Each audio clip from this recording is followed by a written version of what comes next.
আসসালামু আলাইকুম রহমতুল্লাহ। প্রিয় বন্ধুরা, দেখেন এই যে মসজিদের মধ্যে এসে গেলাম।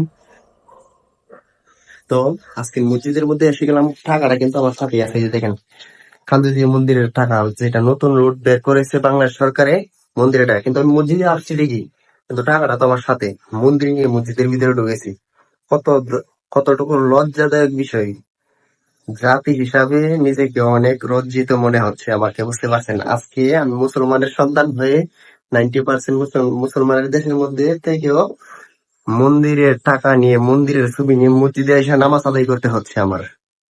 তো আপনারা কেন কিছু বলতেছেন না? আপনারা মুসলমান না? আমি তো মসজিদের মধ্যে আসলাম, কিন্তু টাকাটা তো আমার সাথে। কিন্তু এই সাইডে পদ্মবিহার দিছে, এই সাইডে কান্তজিয়া মন্দির দিছে। আপনারা কেন কথা বলতেছেন না? এখনো সময় সময় আছে।